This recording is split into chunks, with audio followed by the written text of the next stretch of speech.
Curt and Jen in the morning. Look at that. We already started talking on each other. I know. Happy spring. Happy spring. It's the Curt and Jen in the morning podcast. Yes, first day of spring today. Only 3 short months away till summertime, my favorite season. Can you wait 3 months, or are you just busting at the seams right now? I mean, I need a little hot sunshine. I agree. It's also, you know what? It's also the Happy International Day of Happiness. Happy day. That's a lot of happies. It's wishing you a happy International Day of Happiness. The UN made it a holiday in 2012 to promote the idea that happiness is a basic human right. I like it. So I'm down with that. Be happy.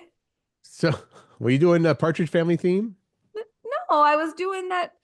Don't worry, be happy. Okay, Bobby McFerrin. All right. Yeah. That's who it was. Again, I'd love to play that song in the background. We keep getting popped for using songs illegally. I hate to feel like we're doing it illegal. It'd be fun to have those to play. Anyway, today on the program, we're going to cover some March Madness things and new options if you've ever wanted to get a tattoo, but you're scared. But you're scared. Right. I like this one. The best friends on TV and in the movies. Okay.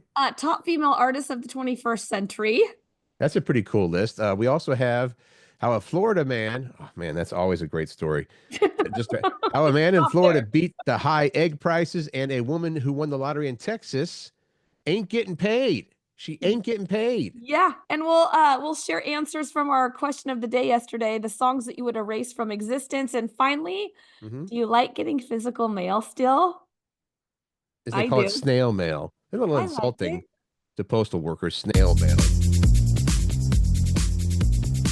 All right. You want to talk about a few things kind of before? I mean, we are already started, but before we get started in earnest, what did you have? Okay. The first thing is yesterday, I got my mammogram, my annual mammogram, and it's just a friendly reminder to get your boobies checked. That's it on that. Okay. Please and thank you. Just make the appointment. It does not hurt that much. I don't know if you've heard horror stories and you're just not going to do it. It doesn't hurt. Right. It's just uncomfortable for like 5 seconds. And then the big news that we forgot to share yesterday that we had teased on, what day would that be? Tuesday. Right. My oldest daughter, Ryley, and we posted this on Facebook too. My oldest daughter, Ryley, who is at the University of Washington and is going to graduate this year for her undergrad, with her undergrad degree, just got accepted into grad school at the UW and the School of Engineering. How awesome is that?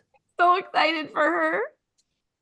Yeah, Riles, congratulations. That is so stinking cool. She, as far as smart people go, she's double smart, I'm going to say. She's pretty darn smart, yeah. Yeah. She's nice, and she's she's so kind-hearted, and she can be grumpy sometimes, but we love her. Super great fashion sense. Okay, maybe not that. Okay, and then 2 fast food things real quick. Free ice cream cones at Dairy Queen. I don't even remember why. I just remember Macy telling me, my daughter Macy, saying, "Mom, we got to go get ice cream cones at Dairy Queen on Thursday because they're giving out free ice cream cones." Okay. So there's that. And then, as usual, we have more information than you need on that, but that's we'll keep it a little vague. I'll try to look it up by the end of the show. I'll have more details. And then they're building a new Dick's in Everett. Did you know that? I did know that Dick's Burgers, Dick's drive-thru is going to be opening in Everett, and the construction is underway or getting finished. What's going on? Well, so they have a tradition whenever they put the last beam on the structure, they do what's called a topping off party. Oh. So you can go get a bag of Dick's in Everett because the truck's going to be there. The food truck is going to be there. For those of you who are not familiar, this is cool. Dick's drive-thru is a Seattle landmark, iconic Seattle landmark, several of them now, actually. And so when Jen says, hey, eat a bag of Dick's, it's not a bad thing necessarily. Right? That's true. Right. So get a bag of Dick's. And also, here's the cool thing. I think this is really awesome that they do this when they build. At this topping off party, what they're going to do is they're going to give people stickers that they can then sign their name to. And then they get to stick it on the beam before they put the last beam up on the structure. Very cool. This is going on. The celebration is going on 4 to 6 this afternoon. The location for this new Dick's Drive-In in Everett will be 1629 Center Road in Everett. If you want to go check that out and say it again, Get a bag of dicks. get a bag of dicks. There you go. I failed to mention this, and I got yelled at. I got hollered at by Jen. Yeah, because I'm like, it's a story that's jaw-dropping to me in the world of dating. Well, see, when you're just going through your day, everybody, and you're sharing your stories and your day with friends and stuff like that, Jen is much better at remembering these things and saying, "Oh, that'd be great for the podcast." Whereas I'm like, "Hey, a nice story. Want to go get a bag of dicks?" So that's the story. When you're like, "How come you didn't tell me about that?" I was like, I didn't think about it, but I'll let you go ahead and start this one. Well, okay, so I get a random text from our friend Steven. Do I get to use the last name? Uh, Yeah, Stephen Kilbrath. He's on okay, TV. We know famous people. right, and he's a single guy. Yeah, and surprisingly single guy. Yeah. And he said that he was dating. He's like, I was talking online. It was an online app that he was talking back and forth to this gal.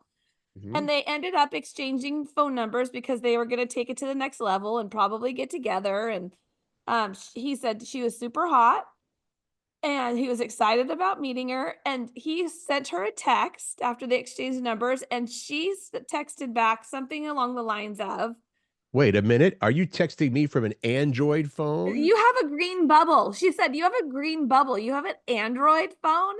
And he's like, yeah. And she's that like, was that. I can't date a person with an Android phone. I will You know what? not. I've I actually cannot. heard about this before. I think maybe we did a story similar to this a while ago that, yeah, just based on the fact that and I know everybody has their qualifications, I guess, as to, or, their list of, okay, this is what I'm looking for in a mate, right? But evidently, if you are an Apple or an iPhone user and you run into somebody who might be a great match, but some people are like, oh, you have an Android. Talk to you later. Took it a step further. She freaked out that he had a green bubble, Hmm. number one. And then two, she sent him a link to an article that was all about how iPhone users are way more attractive than Android users and asked him to switch phones. Wow. Now, see, that's just crazy because she could see the picture. He's a good looking guy. You know what I mean? And so she could say, I mean, he's on TV. He's got to be a good looking dude. So somehow, if he switches from an Android phone to an iPhone, he's going to suddenly become much more attractive. This What was an all idiot. unfolding. I ended up calling Steven because I'm like, this is not true. And he's like, yes, it is. And I have him on speakerphone. And my boyfriend Pat is listening to this and he's like, dude, just count that as a blessing. She Yeah, showed her true colors up front because she's crazy. without question. You didn't have to date for 5, 6, 7 months, a year to find out she was crazy. You knew it right from the get-go. Right. That was a good story, and thank you for sharing. And people, just be nice to each other. Don't worry about Androids or iPhones. Seriously, go deeper than that. Come on. March Madness is underway. I confession here, don't pay attention, honestly. I know that people have fun with it and they fill out their brackets and everything. I barely keep track of what the Husky basketball, men and women are doing, let alone what all the other teams are doing. So, but it's a big deal, March Madness. And here is the question. Did you fill out your bracket yet? Is the question. Around 1 in 6 Americans plan to fill out their NCAA March Madness brackets this year. And it says here in this story, it's a lot easier. Maybe this is for me. It's a lot easier to fill out your brackets when you know nothing about basketball. Yeah, because then you're just going on hunches and vibes. And I mean, you know what I do? Like, oh, I like that team's uniform. I want them to win. Or I'll Yeah. just find out who the underdog is and I'll go, okay, they're gonna take it this year. So about 1 in 5 people think that they follow basketball closely enough to make good picks. Another 16% say that they have limited knowledge. But due to the fact that any game can go any way at all, right? And granted, if you've got the number 1 seed playing the number 75 seed, I don't think they go that far. Whatever. That seems like that's going to be a blowout, and often it is. But it can always go either way. You never know. You never know. But regardless, you're not playing. You are not playing this game. I'm not going to. I don't have the money to jeopardize. But the last line in here says around 1 in 10 people said they sometimes make picks based on the team's mascot. So that's Legit. along the lines of what you're saying, Jen. Legit. Oh, that's a fun mascot. I'm going to put them to win the whole thing. I like their mascot. I like their colors. That's all that matters. It's true. And you're just as likely to win as anybody else. And you want to know what else, Curt? If anyone's out there thinking, oh my God, I forgot to fill out my bracket, you only have like a couple hours before the first game starts, so get at it. This is kind of cute, a little related story real quick. My wife, when we get to the hockey, the NHL, you know, at the end of the year, they get to the NHL playoffs and finals and stuff like that. They do brackets as well. And she fills it out. And then after the first bunch of games are played, she'll go in and she'll change it.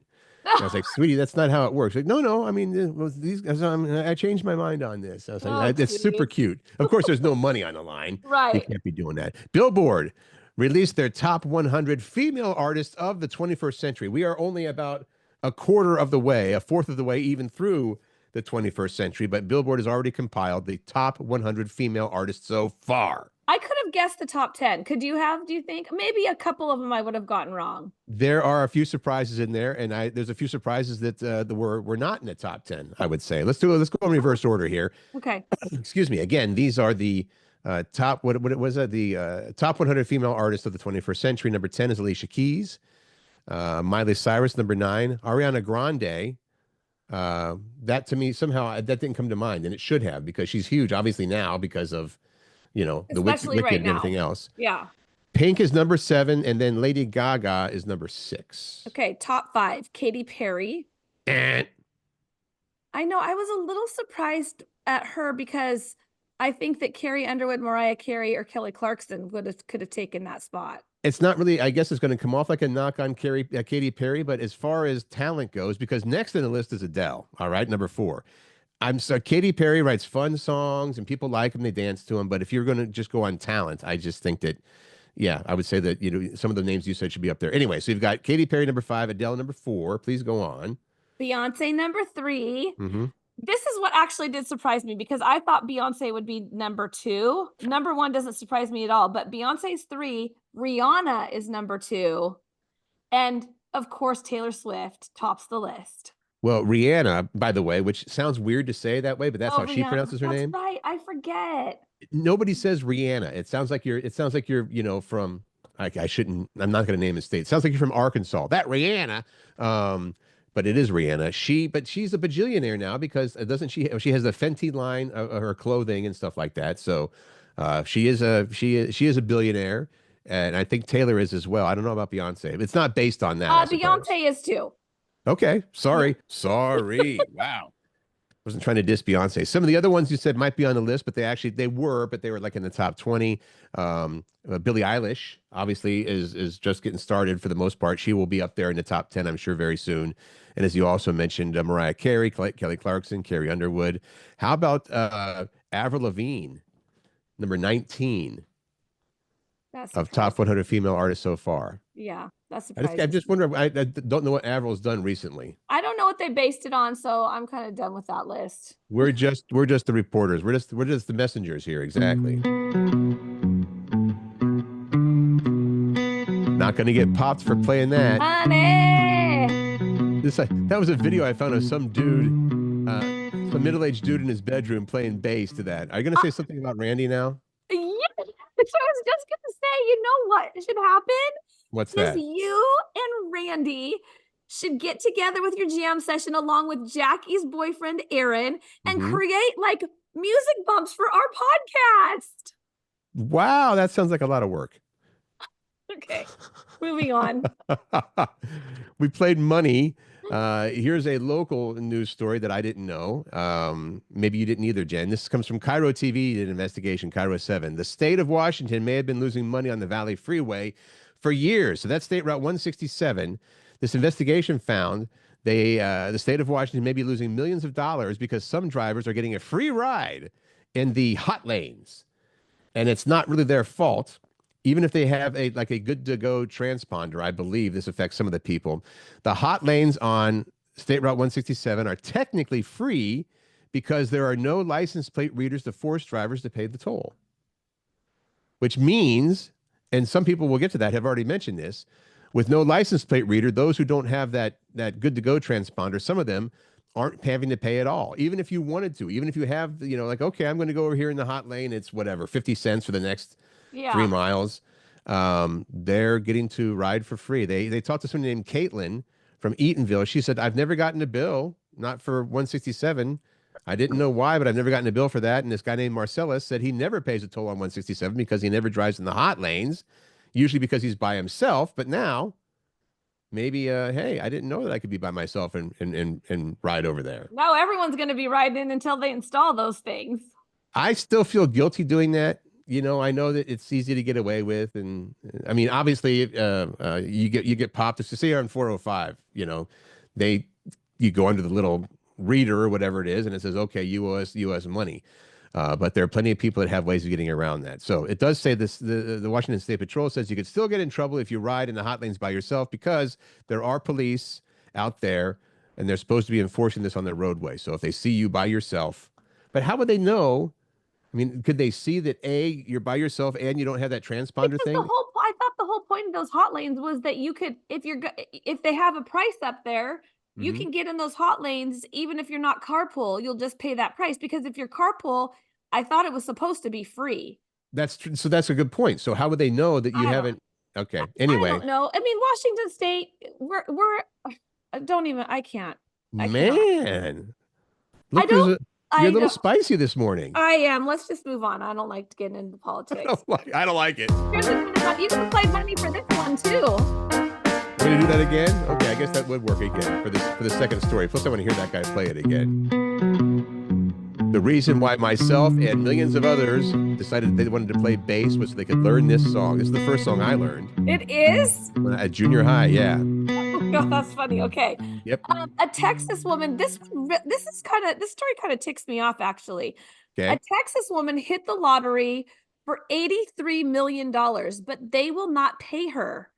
This is a little bizarre. Yes, you're right. So just imagine you got your lottery ticket. It hits for 83 million. And then you're like, hey, I won. And they're like, nah, you're not going to pay you. Well, because they're saying they're not going to pay her because she bought her ticket through a courier app called Jackpocket. That's owned by the gambling site DraftKings. You pay through the app and they send someone to buy your ticket for you. So it's kind of like Uber Eats, only it's for lottery tickets. Yeah. And the deal is that lawmakers in Texas, they had been moving to ban the app, partly because Texas state law says you have to pay cash for lotto tickets. So you can't use an app or a credit card or anything, I guess, but certainly not an app to get your tickets. The state Senate recently passed a bill that would have banned this thing. What was it called again? Jackpocket. But the House didn't pass it, so it never became law. But now, after this woman's win of $83 million, the Lottery Commission announced that they are banning them, and Jackpocket has stopped operating in Texas. Now, after she won $83 million. Yeah, I mean, it wasn't in law yet. So, and they were still operating. And if they were still operating, the ticket should be valid. I mean, I would agree. What probably happened is she paid a credit for them to go get it, right? She used a credit card, or maybe she used a debit card. Right. I don't know. And then they went and used cash to buy it because otherwise they wouldn't have been able to sell the ticket, right? I guess so. So technically it was purchased with cash. I think it's bologna slices. Give the gal her money. Get your, together. Right. You're going to make it a law. But until then, it is not illegal. Well, how about this one in New Jersey? A similar type story. This was, but this is a way that they beat the system. So again, they're using this Jackpocket thing so you can buy tickets through a courier app. They check the odds of winning, and a company in New Jersey spent $25 million on lottery tickets, I guess, through this app. And then they won a $95 million jackpot. So they beat the system. I mean, I guess there's still a chance if you spend 25 million in lottery tickets, you may not win anything. Or, you got $10. But they're like, okay, technically, as far as the odds go, we should be able to win. And they did. They spent 25 million on tickets and they won a $95 million jackpot. The officials there don't like the fact that they beat the system. I don't understand that, though. A company in New Jersey bought, so their goal was to just spend their money. I mean, that's what the company was. I don't get that. Somehow they figured out that if they bought, let's just say that the tickets were $1 a piece, and they bought 25 million tickets, that there was no way Like that, maybe that was every combination of the 7 numbers or 8 numbers, that there was no way that they could not win the jackpot. So they spent 25 million, which is a lot of money, but they won 95 million. So that's a pretty good investment. Now, the lady that you were talking about, the $83 million lady, is like, this is totally different. Totally different. I wasn't trying to beat the system. I just went and bought my tickets through, maybe DraftKings should have to pay her the $83 million. I don't know. I mean, it sounds like DraftKings wasn't operating illegally yet because the law wasn't passed yet. I don't know. I think it stinks. Okay. That's all. I agree with you. And I still don't want to get a tattoo, even after this story. Well, perhaps you will. Give it some thought. Okay. You have 0 tattoos. 0. Do you? You have 0 too. I have 0 tattoos. Does your boyfriend have any tattoos? 0 tattoos. My wife has 5. You've seen, but they're all flowers. She does like, here's a rose and here's a whatever. They are making an attempt here, I guess you could call it that, to help people that are too anxious about getting a tattoo. And maybe just this sound here. Look at the face you're making. I knew it. I knew if I played a tattoo. I can't imagine hearing that for like, if I got an intricate tattoo. There's apparently a new trend of people going under general anesthesia while getting a tattoo. The benefits are obvious. You wouldn't have to worry about needles or pain, the boredom, because some of these tattoos take a while to put on. Yeah. I mean, even some of the simple ones are an hour or so, and the more detailed ones, you get a whole back tattoo. You might be there for 10 hours. So the pluses are you're under anesthesia. You don't have to worry about needles or pain, any of that kind of stuff, because you're out while they're doing the tattoo. The drawbacks are, one of the drawbacks is possibly death. I mean, at least one person has died while being put under during a back tattoo. How? They stopped breathing, I suppose. I don't know. Did they give him too much? Are they not being professional about it? Like, what the hell? Well, I mean, there's always a risk with anesthesia. I mean, I think that's something, especially if you're an elderly person.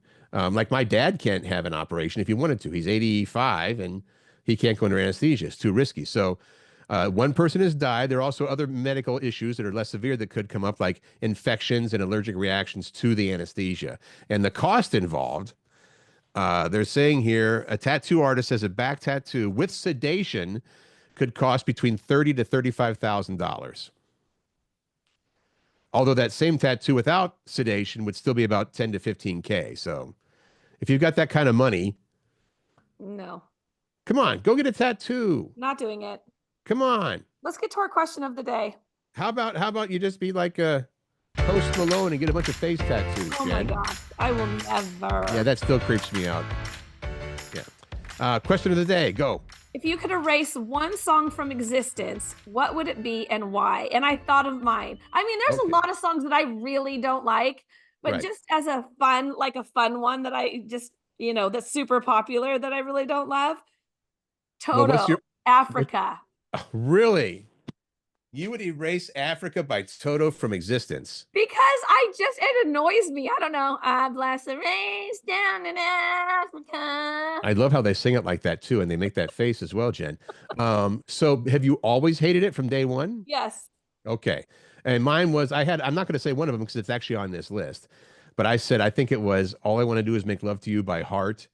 But I'm going to one up it, I think. Okay. With the song that you hear for 1-800-CARS for Kids. Is it 877 Cars for Kids or 800? 1-877 CARS for Kids. KARS Cars for Kids. Everybody? 1-877 CARS for Kids. Thank your car today. Thanks to Jen Pirak for that earworm. About 2:30 this afternoon, when that pops into your head, please feel free to text or email and say, thanks a lot, Jen. I can't believe some of these songs that people want to erase from existence, like mega ones. Ken started off. This is you. This is your thing. Well, Ken is a radio guy. I think he still does a show at Roxy 94.5 in Olympia, Washington. Ken says the answer, erase one song from existence, easy. Total Eclipse of the Heart by Bonnie Tyler. It tested, this is from research, it tested as one of the all-time top women's songs throughout the years. I had to play that damn thing over and over and over.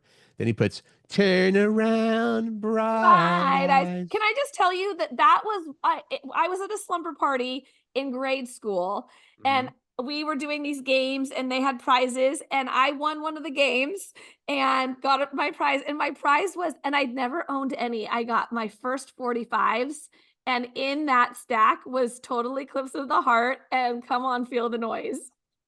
Oh, that's, you know what? That might be one as well. All right, on to the list of songs that you would erase from existence. Randy says the 12 Days of Christmas. I agree. Just start with day 12. You got one verse and done. All right. Kim, and we asked, part of the question was, what would you erase from existence? What song and why? Because Kim's answer, without explanation, was just Imagine by John Lennon. Do you think that deserves a reason why? Yes, because that's like, I mean, Jody said Thriller by Michael Jackson, the long version. Oh, the long version. Okay, I agree. The long version's too long. Thomas said we built the long version. Here we go. Because there's this extended long ass version of Thriller. I know what she's talking about. So the version from the video is what it is. Maybe. Yeah. I don't know which one, but I know there's the long version. Okay, let's go through some of these other ones. Thomas said we built this city, or maybe Two Princes. Cringe at both. I said we built this city yesterday. Remember, that was one of mine. I know you did. Okay. Bill said the Chipmunk Christmas song. Jackie and our friend Taryn is going to freak out about this because Taryn is a huge Lady Gaga fan. Pop, pop, pop, poker face, mama, pop, pop, poker face. Yeah. All right. Marilyn says American Pie. It just annoys me. And Rita is like, yep, that's from my teen years. But I love that song. But Marilyn said, no, it annoys me. And then Eric is on to something here with Barbie Girl by Aqua, which has had a resurgence since the movie, I think. So I would have to agree with that. That could go away. Sonia apparently doesn't like Sabrina Carpenter because she says anything by Sabrina Carpenter can be erased from existence. Ooh, that is harsh. Oh, and Corey said that dang Baby Shark song. Baby Shark, do do do do, Baby Shark, do do do do. I just wondered how many of these you were going to actually do that to when you know, because I know that you love some of these songs. How about this next one? Nancy said, "Who Let the Dogs Out?" Because Husky fans use it, and she's a coug. Oh, well, I see that that's a good reason right there. I would have to say that that's Who let the dogs out? Who let the dogs out? All right. Oh, what's Having My Baby, Paul Anka? Yeah, this was you talk about a schmaltzy song, if I can use that word. Paul Anka had a song. It's actually called You're Having My Baby. Isn't it like, what a beautiful way to say I love you? It's blech. That's a good one, Margot. Okay. Finally, Carrie. Yeah, what's this about? Carrie said, Wonderful Christmas Time by Paul McCartney. Eek, it's so repetitive and dull. And we had a story around Christmas time. I want to take a little snippet from this. There's a musicologist that said, Wonderful Christmas Time is like the worst song in history. He said, it's simple to a fault.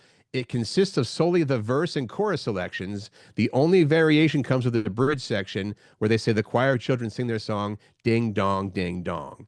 Is their song ding, dong, ding, dong, or is that bells ringing simultaneously? Either way, not the best. So I think that Carrie maybe is onto something there. That's the one that's simply having a wonderful Christmas time. No, it's not. Okay. It is that one. It's totally that one, Jen. Well, I like it because I can sing along to it and know the words, and I don't really mistake the words. How about this song here? I like it. I have no idea what that name. That's music bump in between stories. Entertainment Weekly put together a list of 25 of the best pairs of fictional best friends from TV and movies. All right. Here are some of the highlights. Ready? Yeah. Bill and Ted from Bill and Ted. You know what? Guilty pleasure. I do like the Bill and Ted movies. Thelma and Louise from Thelma and Louise. Right. Woody and Buzz from Toy Story. Obviously, that's got to be in there. How about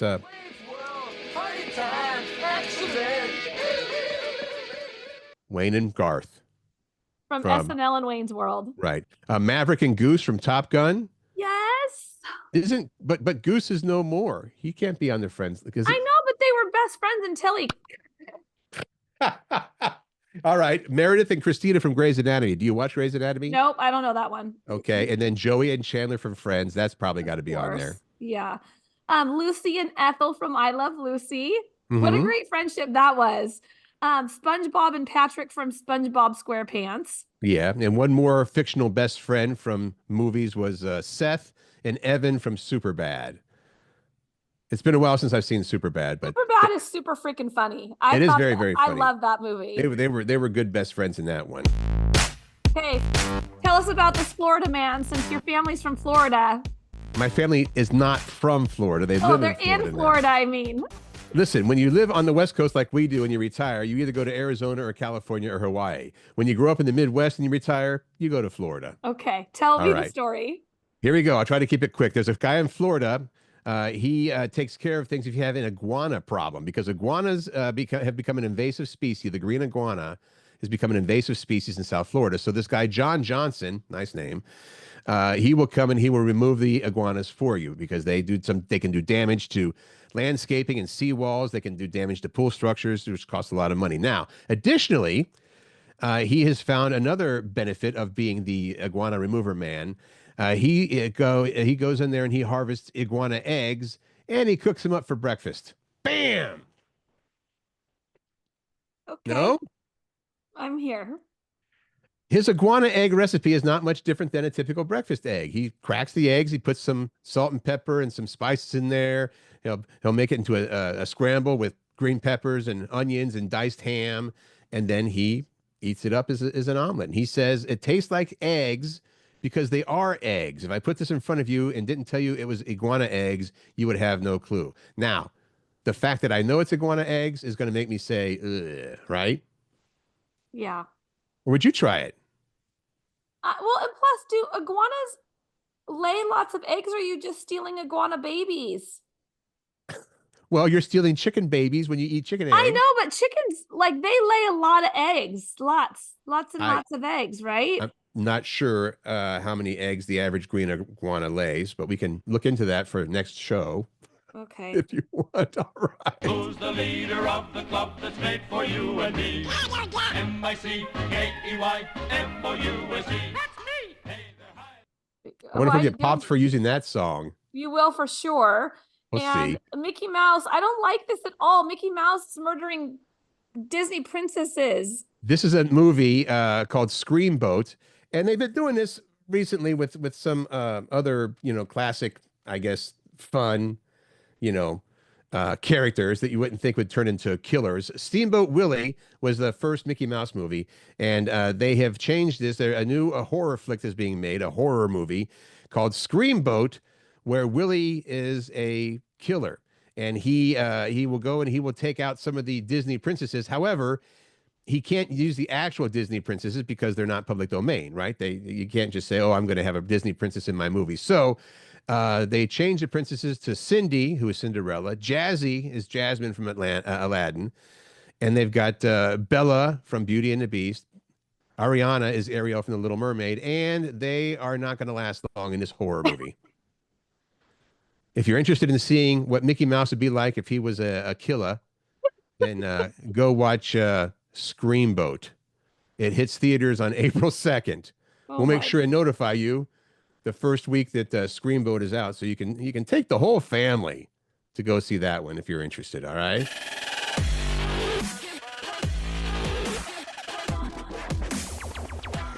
Pick one of these, Jen. Let's do the Shaq story, then wrap it up. Okay? Okay, the Shaq story? Is that okay? Yeah, that's fine.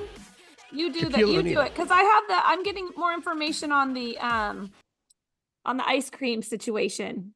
Okay. Shaquille O'Neal is getting his own frozen beverage. We always like to tell stories about Slurpees. We do a Slurpee story, it seems, once a week. Shaquille O'Neal is putting a Shaqified twist on the classic Slurpee. This is a press release that just came out. The 53-year-old basketball legend, Shaquille O'Neal, has partnered with 7-Eleven. They're developing a Shaq-alicious XL sour pineapple Slurpee. Apparently, this is inspired by, I didn't know that he already had Shaq-alicious XL gummies, but I guess that was a flavor from the gummies, and now it's going to be a Slurpee. Like They're candy saying- gummies or like marijuana gummies? Oh, I think it's just candy gummies. Okay. Yeah. I don't know. Maybe you go to the pot store and there's Shaq XL Shaqalicious gummies there too. This new drink, they're saying the biggest kid in the candy store is what this is going to be. It's available at select 7-Eleven, Speedway, and Stripe stores through April 29th of this year. Go and see what Shaq tastes like. Ugh. Could I have done without that last line there? Yeah. All right. Okay, I have information about the ice cream since we're talking about cold stuff. That Dairy Okay. Queen story where I said free cones, Dairy Queen is giving away free cones today only. They're Mhm. small free cones, vanilla soft serve at participating shops nationwide. It's a tradition that's been running, drawing long lines at DQ, fans eager to get the first taste of spring. So they do it on the first day of spring. This Okay. year, they're stepping it up, a chance to win free cones for a year. Fans who download the DQ app and enter the sweepstakes by March 19th, which I missed it. Okay, I don't even want to say that part, but you can get your free cone. So we're redacting that part. Forget that you heard that. Is that what you're saying? Forget that you heard the part about the contest. Okay. All Too right. late. Here we go as we're wrapping things up today. I believe it's the C&J QOTD, the question of the day that we have for you every day.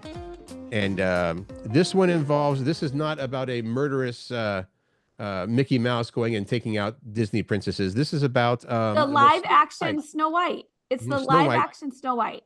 The musical. It's a movie, but it's Snow White the musical. The movie opens tomorrow. And with that in mind, here you go.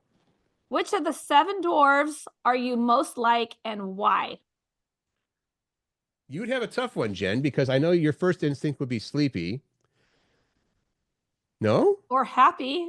That's the thing. I was like, how do you pick between Happy and Sleepy? Happy is what I'm going with, Curt Cruz. You're going to say Grumpy for me? Yeah. No. Or sleepy. I'll go with Sleepy. At least you didn't go with Dopey. Thank you for that. I appreciate that. Which of the 7 dwarves are you most alike and why? Let us know. We will talk about it tomorrow on the big program, which we would love to have you like, follow, subscribe if you get a chance. All those things would help us out a lot. Thank you so much for listening. We have so many things to talk about today. We had to drop a couple stories. Maybe we'll do them tomorrow. Yeah, maybe. Okay, well, this Thursday or Friday Eve, I like to call it Friday Eve. Yeah. Have a great one. Make good choices, find joy, spread kindness, and And laugh. have a great day. Thanks for letting us be part of your world.